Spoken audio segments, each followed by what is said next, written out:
75 গরু নিছে 65 দিয়া। তাই 75 গরু। মাশাআল্লাহ মাশাআল্লাহ ভাই ভালো লাগছে না কথাটা? জি ভালো লাগছে আলহামদুলিল্লাহ। আর টিয়া দিয়ে দেমনি সমস্যা নাই। আপনি গাড়ি ভাড়া আছে আমরা মেলা দূরে থেকে এসে টানতে নিয়েছে কিন্তু দালালে নিয়েছে টানতে নিয়েছে বুঝছেন ঠিক আছে ও দালাল এনে কোনো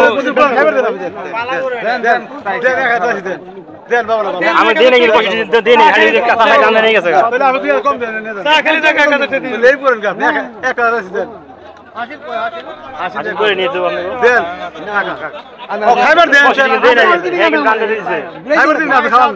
আপনি আর দিবেন চাইলেন দিকে আপনি একদম চাই বুঝলেন একদম চামু দেখে কি দর্শক আছি হযরতপুর গরুর হাটে। দর্শক এই মাত্র এই গরুটা বিক্রি হয়ে গেছে ভাই কোরবানির জন্য।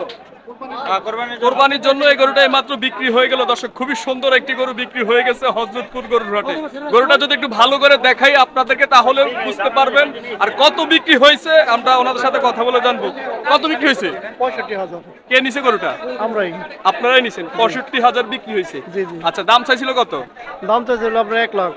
1 লাখ দাম চাইছে। কঠিন দামাদামি হয়েছে। হ্যাঁ কঠিন দামাদামির পর 65 দিয়ে নিলেন। 65। আচ্ছা হাটে যে আসলেন বা গরু কিনলেন কি বুঝলেন দাম কেমন একটু বলেন তো? দাম আজকে মোটামুটি চলতেছে ভালো। মোটামুটি ভালো মোটামুটি কেনার মতো আছে কিন্তু আমার মনে হয় কুরবানির ভিতরে দাম আরো বাড়বে আস্তে আস্তে। সামনে আরো বাড়বে। সামনে বাড়বে। এখনো তো আজকে বাজার স্থিতিশীল আছে ঠিক আছে ওরকম মাহামরি দাম না। এখনো তো 14-15 দিন সময় আছে। এত আগেই কিনলেন।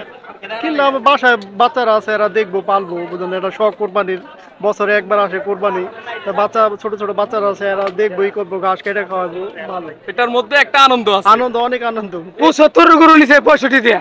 তাই 75 গরু। মাশাআল্লাহ মাশাআল্লাহ ভাই ভালো লাগছে না কথাটা? জি ভালো লাগছে আলহামদুলিল্লাহ।